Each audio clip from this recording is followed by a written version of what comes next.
E aí pessoal, bem-vindos, eu sou o professor Pinguim e nessa semana a gente volta para o nosso canal querido que tem como objetivo divulgar a matemática como sendo uma coisa bonita, uma coisa interessante, uma coisa útil e hoje com duas novidades. A primeira é que eu finalmente tenho um microfone que funciona, então acho que eu consegui consertar aquele problema da qualidade do áudio. E a segunda novidade é que hoje eu pretendo começar uma série de vídeos, não muito longa, sobre conjuntos numéricos, os principais conjuntos numéricos, hoje começando com os naturais e dentro dele os números primos, e aí conforme ir avançando, falando de outros conjuntos que também são importantes para a matemática. Bora lá, vamos começar? A primeira coisa sobre conjuntos numéricos é a definição, e a definição de conjuntos numéricos são conjuntos formados por números. A princípio você pode criar qualquer conjunto numérico botando qualquer coleção de números que você queira. Pode pegar, por exemplo, e criar uma lista com todos os números de todos os telefones de todas as pessoas que você conheceu na sua vida. E aí você agrupa esses números e aí você tem um conjunto numérico. Dentro da matemática existem alguns conjuntos que são mais especiais, por terem propriedades específicas que tornam eles conjuntos interessantes. Muito provavelmente você já deve ter ouvido falar dos naturais, dos inteiros, dos reais, dos racionais. Esses conjuntos vão ser abordados nessa série de vídeos. Obviamente eu não vou falar de todos os tipos de conjuntos do mundo, porque isso seria inviável. Só no exemplo que eu dei agora dos números de telefone, eu teria que pegar e falar de todos os conjuntos e todos os números de telefone que todas as pessoas do planeta conhecem. E nesse vídeo a gente começa uma série falando de quais são os conjuntos mais famosos, dando algumas propriedades e falando coisas interessantes sobre eles. Hoje a gente começa falando dos naturais e, dentro dos naturais, os números primos. Começando pelos números naturais. O conjunto dos naturais, ele tem como símbolo um N cortado. Eu vou representar ele aqui por esse caractere. A definição intuitiva de números naturais são os números que você usa para contar objetos. Eu tenho, quer ver aqui na minha mesa, 8 canetas. 8 é um número natural porque representa a quantidade de objetos que eu tenho. Eu tenho 8 canetas, 8 é um número natural. Tem uma certa discussão em algumas áreas da matemática que tenta englobar se 0 é natural ou não. Como eu sou uma pessoa que tem 0 casas na praia, eu gosto de considerar 0 como um número de objetos que eu tenho. Eu tenho 0 casas na praia. Então, para mim, 0 é um número natural. Isso é uma definição informal. Assim, uma definição que você passa pela primeira vez que você está vendo, ou se você for falar para aquele seu primo, filho, sobrinho, assim, que está na quarta, quinta série, então, os naturais é os números que você usa para contar coisas, aí você conta os brinquedos dele. Essa é uma definição informal. Formalmente, a definição é um pouco mais pesada. A definição usa os chamados axiomas de Peano, em homenagem a este matemático aqui, Giuseppe Peano. Em termos de matemática, bem moderno. Ele viveu até o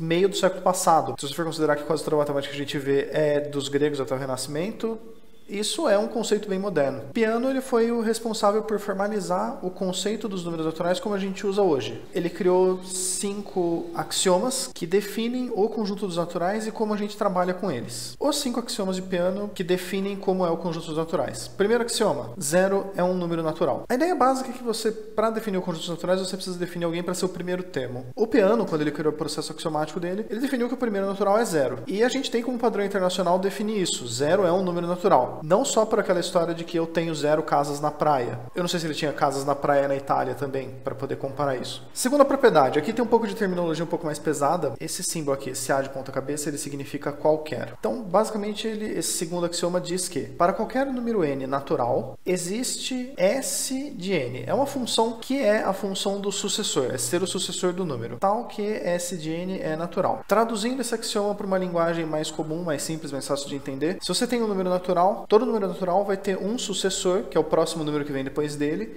e esse número também é um número natural. Se a gente chutar qualquer número natural, 8, que era o número de canetas que eu tinha. O sucessor do 8 é o número que vem depois do 8. 9, que também é natural. 9 é um número natural. O sucessor de 9 é 10, que também é um número natural. E assim por diante. Qualquer número natural que você imaginar, ele sempre tem um sucessor depois dele, que é basicamente somar mais um no número. Terceiro axioma, esse é importante. Para quaisquer números n e m, se dois números são iguais, esta flechinha dupla ela significa C e somente C. Isso quer dizer que se o lado esquerdo da equação é verdade, então o lado direito também é. E se o lado direito da equação é verdade, então o lado esquerdo também é. Traduzindo isso por uma linguagem mais fácil de entender, se você pegar quaisquer dois números, se eles forem iguais, então o sucessor deles são iguais. 6 e meia dúzia são o mesmo número.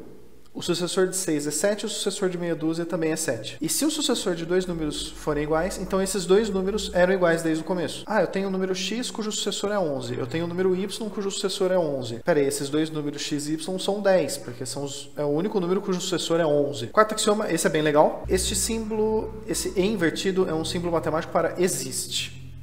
Esse e cortado significa não existe. Não existe nenhum n natural, tal que o sucessor de n é zero. Isso é o que faz ele definir zero como sendo o primeiro número natural. Todos os números naturais têm um sucessor. Com exceção do zero, todos os números naturais são sucessores de alguém. Você ignorar isto aqui faz com que você deixe de ter o conjunto dos naturais. E quinto e último axioma, que é o mais difícil, se A é uma afirmação tal que A é verdadeira para n igual a zero. E para todo n natural, no qual A é verdadeira, essa afirmação é verdadeira para o sucessor de n, então a afirmação é verdadeira nos naturais. Isso é o que te permite definir todas as propriedades que vão valer para todos os naturais. Isso tem um nome, inclusive, esse axioma. É o chamado princípio da indução finita. O princípio da indução finita é o que te permite, se você quer alguma propriedade que vale para alguns números, será que ela vai valer sempre para todos os naturais? A indução finita permite com que a gente faça isso sem testar todos, um por um. A indução finita é o que permite a gente criar um processo para analisar se uma afirmação, ou uma fórmula, ou um teorema é válido para todos os naturais de uma vez só, fazendo esse processo de ver se ele é verdade para o primeiro número, e se ele for verdade para algum número, ele for verdade para esse sucessor desse número,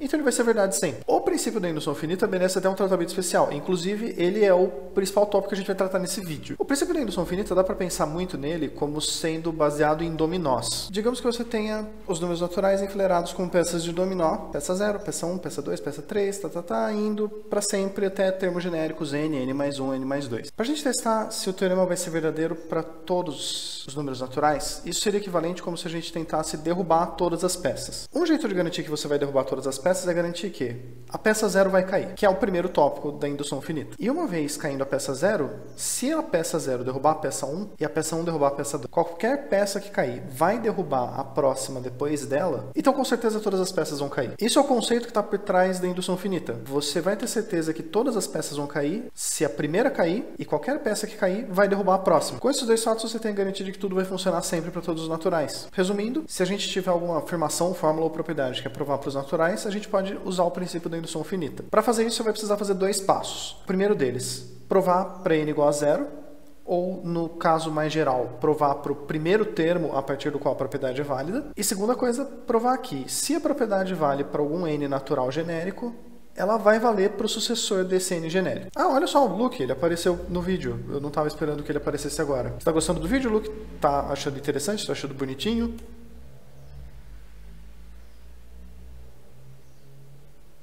Ah, olha só, o Luke quer um exemplo prático para entender melhor como funciona a indução finita. Beleza, Luke, vamos fazer. Acho que o pessoal que está vendo o vídeo também vai gostar. Vamos fazer um exemplo prático da indução finita para ver ela funcionando na prática. Eu escolhi para esse exemplo testar a fórmula da soma dos quadrados. Se você somar 0 ao quadrado, mais 1 ao quadrado, mais 2 ao quadrado, mais 3 ao quadrado, e somando até você chegar a algum n ao quadrado, existe uma expressão dada por 2n ao cubo mais 3n ao quadrado mais n sobre 6, e a gente pode verificar se isso é verdade. Mas, professor Pinguim, de onde cargas d'água saiu essa fórmula? Pasmem, é um dos temas que a gente já viu no nosso canal. Você tem aqui que o seu lado direito é uma equação de terceiro grau. Então, basicamente, para você deduzir ela, você precisaria achar alguns pontos que gerem uma equação de terceiro grau. A gente já fez um vídeo no canal que permite a gente deduzir fórmulas se elas estiverem em formato de polinômio. Isso vem de um processo chamado interpolação polinomial. Aqui em cima de mim deve estar passando o cardzinho agora. Se vocês quiserem ver um pouco mais sobre interpolação polinomial, a gente deduziu uma fórmula parecida com essa nesse vídeo que está passando aí em cima. Se vocês quiserem ver para entender melhor de onde veio a fórmula, bom, mas o objetivo não é deduzir de onde veio essa fórmula. O objetivo desse vídeo é focar na indução finita. Para provar isso, vamos usar um pouco de formalismo. Vamos provar isso usando o princípio da indução finita. Para isso a gente precisa provar dois tópicos. Primeira coisa,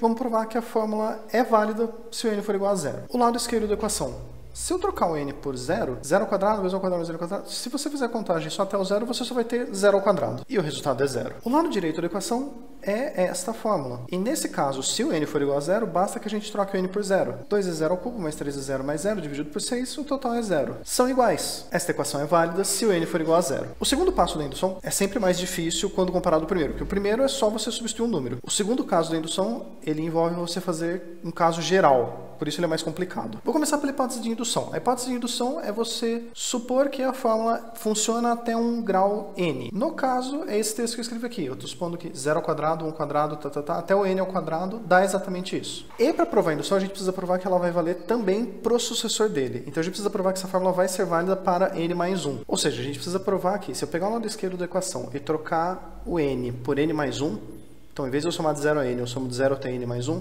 0 ao quadrado, 1 ao quadrado, até n mais 1 ao quadrado. O lado direito da equação, quando eu trocar por n mais 1, as coisas também vão funcionar. Para provar que essas duas coisas são iguais, eu vou fazer igual a gente fez para o caso inicial. Vamos abrir o lado esquerdo, desenvolver, vamos abrir o lado direito, desenvolver, e verificar se eles vão dar a mesma coisa ou não. A ideia da indução é justamente supor que até o n a fórmula era válida. Então, tudo isso que está em destaque, a gente pode trocar pela fórmula conhecida. 2n cubo mais 3n quadrado mais n sobre 6. Esse termo extra, n quadrado mais 1, não. Ele eu vou desenvolver fazendo aquela coisa tradicional de trinômio quadrado perfeito. Isso é uma soma que a gente pode executar usando as propriedades da soma de fração. Como não é o objetivo do vídeo, eu fiz a soma de fração mais rápido no rascunho e obtive isso aqui. Vamos desenvolver o lado direito da equação agora. Para desenvolver isso aqui, ver se ele vai dar a mesma coisa que o outro lado. Para desenvolver isso aqui, ver se ele vai dar a mesma coisa que o lado esquerdo. Para verificar o lado direito da equação, o que a gente precisa é pegar esta expressão aqui, que a gente precisa provar que vai ser igual à fórmula quando você troca o n por n mais 1. E aqui o que a gente pode fazer para tentar verificar se ele vai ser igual ao lado esquerdo ou não, é fazer as propriedades algébricas de fatoração. Como não é o objetivo do vídeo, eu vou fazer isso aqui um pouco mais rápido.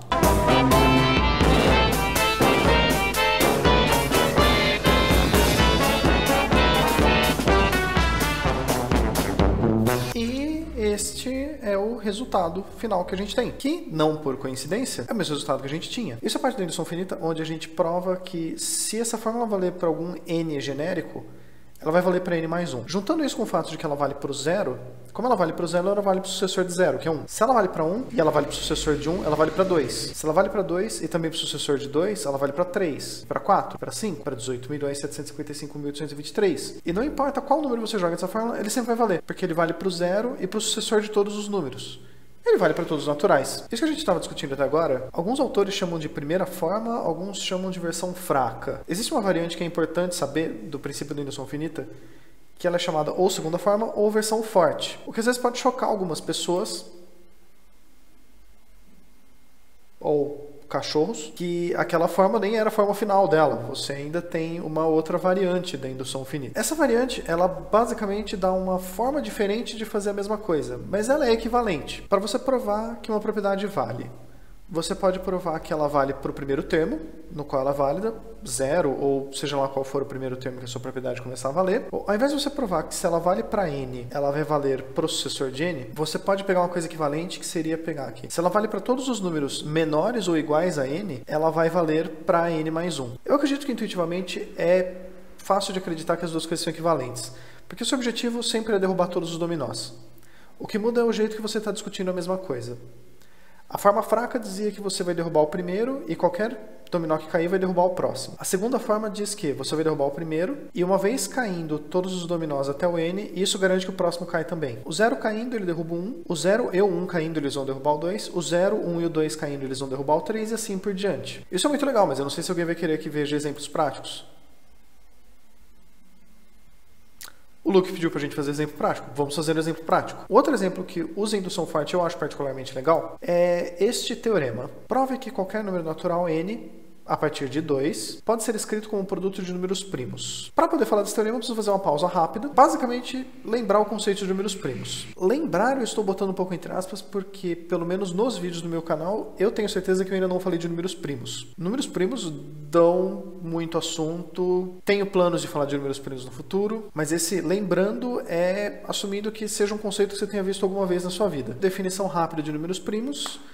Eles são números naturais que possuem só dois, nada mais do que dois divisores que não deixam nenhum resto. Esses dois divisores são obrigatoriamente 1 e eles próprios. Um detalhe importante é que 1, apesar de ser um número que só dá para dividir por 1 e por ele próprio, ele só tem um divisor. Então, 1 não é um número primo. E o conjunto dos números primos a gente pode considerar como um exemplo de conjunto numérico importante. Ele é um conjunto que está dentro dos naturais. Então, beleza, agora vamos usar a segunda forma da indução finita, a forma forte, para demonstrar esse teorema. A primeira coisa seria provar o caso inicial. Como esse teorema é válido a partir de 2, então o caso básico é n igual a 2, não n igual a 0. Se n for 2, 2 é igual a 2 e ele já está escrito como sendo produto de primos. Vamos à indução forte. No caso, a gente vai supor que todos os naturais até n, um n genérico, podem ser escritos como produto de números primos. Vamos provar isso para o sucessor dele. A gente quer provar que o n mais 1 também será. Aqui pode acontecer duas coisas. Pode ser que esse número n mais 1 que a gente tem, ele já seja um número primo, igual era o 2. E aí ele é escrito como sendo igual a ele próprio, e assim como 2 era igual a 2, n mais 1 é igual a n mais 1, que é primo, e está provado. Se esse número n mais 1 não é primo, tem uma implicação dele, que é o fato de que todo número que não é primo, ele tem dois divisores que são menores do que ele. Então, a é um número menor do que n mais 1,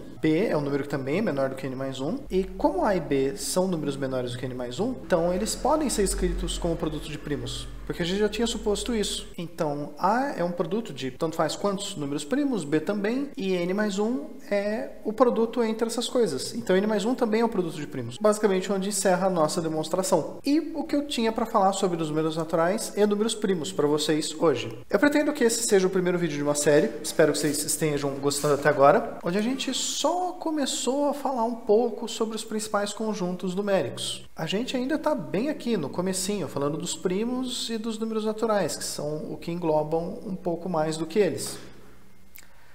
A minha ideia para os próximos vídeos é a gente ir afastando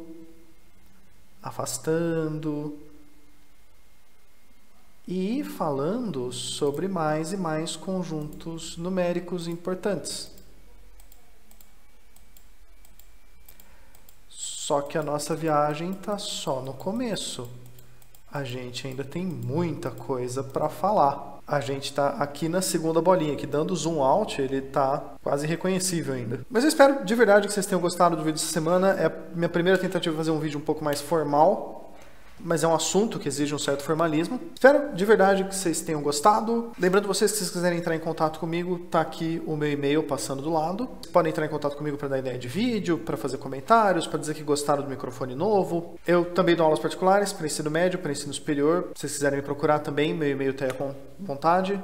Se vocês tiverem ideias para vídeos, comentários, sugestões, pode deixar embaixo nos comentários. Eu leio, respondo. Se vocês tiverem algum amigo interessado em matemática, que não está entendendo indução finita, mostra o vídeo para ele. Acho legal essa ideia de divulgar a matemática, de mostrar as coisas bonitas e interessantes que existem, que número natural é muito provavelmente o conceito matemático mais intuitivo que a gente tem, assim, dos homens das cavernas provavelmente já tinham o conceito de contar coisas e contar objetos. Então os números naturais, eles são literalmente naturais, eles acontecem na natureza. A estrutura do Peano é muito forte, assim, ele criou uma estrutura de modo que os números naturais eles estão muito fechadinhos sobre eles próprios, assim, todas as propriedades deles funcionam sempre para todos os naturais. E a indução finita é um ótimo processo para você provar que coisas valem para todos os naturais. É legal porque ele criou um método para você criar as coisas em cima do conjunto. É uma hora fascinante, eu sou um grande fã do Peano. De verdade, espero que vocês tenham gostado, foi um vídeo divertido, espero que vocês tenham se divertido, fiquem bem e eu vejo vocês na próxima. Até lá!